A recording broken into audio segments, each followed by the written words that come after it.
মনে পড়ে 90 দশকে সকালটা শুরু হতো আমাদের এই গানের সুরে। টিভির সামনে সবাই বসে পড়তাম। বলতে গেলে মহাভারতের সঙ্গে পরিচয় আমার এর সূত্র ধরেই। তারই পাশাপাশি আমার দাদু আমাকে মহাভারতের বিভিন্ন ঘটনাবলীর গল্প বলে বলে মহাভারতের প্রতি ছোটো থেকেই আমার একটি আকর্ষণ তৈরি করে দিয়েছিলেন, যেটিতে অনুঘটকের কাজ করেছে চোখের সামনে বি.আর. চোপড়ার তৈরি করা এই মহাভারত সিরিয়ালটি। এই মহাভারত সিরিয়ালের ছোট্টবেলা দেখার প্রতিটি চরিত্র মনের মধ্যে এমনভাবে গেঁথে গেছে, এখনও চোখ বন্ধ করে যদি ভাবতে যাই, ধৃতরাষ্ট্র, বিদুর, দুর্যোধন, ভীম, যুধিষ্ঠির, অর্জুন, কুন্তি, গান্ধারী, সবচেয়ে বড় কথা শ্রীকৃষ্ণ, প্রত্যেকের এই মুখগুলোই যেন মনের মধ্যে ভেসে ওঠে। পরবর্তীকালে আরও মহাভারত হয়েছে, আরও অনেকেই চরিত্রগুলি কাস্ট করেছেন, প্রত্যেকেই নিজের নিজের বেস্টটা দিয়েই অভিনয় করেছেন। তবুও যেন মহারানী দ্রৌপদীর সেই ব্যক্তিত্ব বলতে রূপা গাঙ্গুলির অভিনয়টাই মনের মধ্যে গেঁথে রয়েছে। শ্রীকৃষ্ণের ভুবন ভোলানোর হাসি নীতিশ ভরদ্বাজের চোখের মধ্যে ভেসে ওঠে, বা দ্রোণাচার্যের স্নেহময় চেহারা, অর্জুনের বীরত্বপূর্ণ চোখ, শ্রীকৃষ্ণের দুষ্টু মিষ্টি মার্কা হাসি, সবই কিন্তু আমরা এই নীতিশ ভরদ্বাজের মধ্যে দিয়ে বা বি.আর. চোপড়ার সিলেক্ট করা কাস্টগুলির মধ্যে দিয়ে যেন জীবন্ত চোখের সামনে দেখতে পেয়েছি। পরবর্তীকালে বিভিন্ন চ্যানেলে বিভিন্ন সময় অনেক মহাভারতের আরও কাহিনী দেখেছি, বা কাহিনী বলতে নতুন নতুন কাস্ট মুখ দেখেছি, যারা শ্রীকৃষ্ণের ভূমিকা অভিনয় করেছেন বা পঞ্চপাণ্ডব, কৌরব এদের ভূমিকায় অভিনয় করেছেন। কিন্তু দুর্যোধনের সেই বাচ্চা সুলভ অভিমান, অবুঝের মতো জেদ, শকুনির সেই কূট চেহারা, কর্ণের সূর্যদীপ্ত চেহারা, বা দ্রৌপদীর ব্যক্তিত্ব, ধৃতরাষ্ট্রের অন্ধত্বর সঙ্গে তার অসহায়তা অথচ উচ্চাসা, এই প্রতিটি যেন আমরা এই মহাভারতে মানে এই বি.আর. চোপড়া তৈরি করা এই মহাভারতের চরিত্রগুলির মধ্যে বিশেষ করে আমি ভীষণভাবে জীবন্ত দেখতে পেয়েছি। আমি বলছি না বাকিরা তাদের খারাপ অভিনয় করেছেন, প্রত্যেকে নিজের বেস্ট দিয়েছেন। যেমন এইখানে এই সিরিয়ালে এই দ্রৌপদী বা এই ভীম, এরাও খারাপ অবশ্যই করেননি, প্রত্যেকের বেস্টটা দিয়েই করেছেন।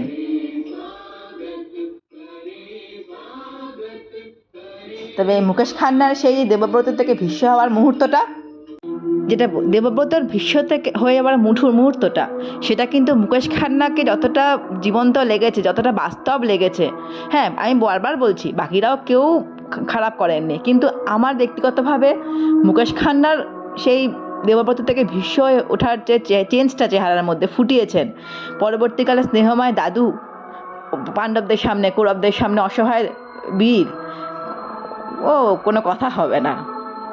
হ্যাঁ, তারপরে আরও দেখেছি যেগুলো এনডিটিভি ইমাজিনে দ্বারকাধীশ বলে একটা সিরিয়াল হয়েছিল, বা সাহারা ওয়ানে দ্রৌপদী বলে একটা সিরিয়াল হয়েছিল, বা রামানন্দ সাগরে উনি শ্রীকৃষ্ণের ওপরে একটি সিরিয়াল তৈরি করতে গিয়ে তাতে মহাভারতের চরিত্রগুলি দেখিয়েছেন। পরবর্তীকালে স্টার প্লাসে একটি মহাভারত হয়েছে।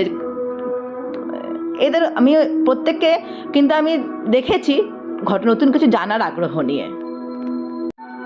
কিন্তু আজও আমার কাছে এক নম্বরে সেই আমার ছোটোবেলার দেখা সেই নীতিশ ভরদ্বাজ বা গজেন্দ্র চৌহান, মুকেশ খান্না, নাজনীন, রূপা গাঙ্গুলি, এরাই রয়ে গেছেন। আসলে মহাভারতের চরিত্রগুলি এমনই, যেটা খুব ভালো করে তারা পড়েছেন বলেই প্রত্যেকের মতো করে বেস্টটুকু দিয়েই কিন্তু অভিনয়টা করতে পেরেছেন, এবং আমাদের মনে প্রত্যেকেই নিজেদের জায়গা করে নিয়েছেন। মহাভারত এমন একটা সিরিয়াল যেটা দেখতে দেখতে কেউ কখনোই বোর হবে না, কারণ প্রতিটি ঘটনা যতবারই জানা হোক তবুও যেন নতুন মোড়কে মোড়ানো, এবং প্রত্যেকে ভালো করেছে বলেই বারবার দেখতেও মহাভারত এমন একটা সিরিয়াল যেটা কখনো পুরনো হয় না। মুখ জারি হোক, ঘটনার গতি, ঘটনার বাঁক, সবই এগুলো তো সবই সেম রয়েছে।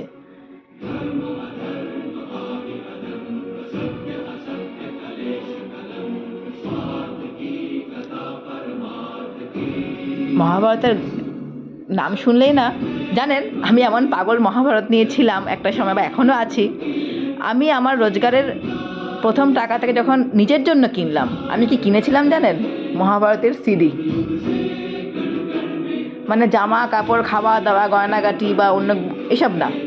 আর তারপর যখনই আমি কিছু টাকা বাঁচাতে পারতাম, তখনই কিনতাম মহাভারত সংক্রান্ত বিভিন্ন লেখকের লেখা বই।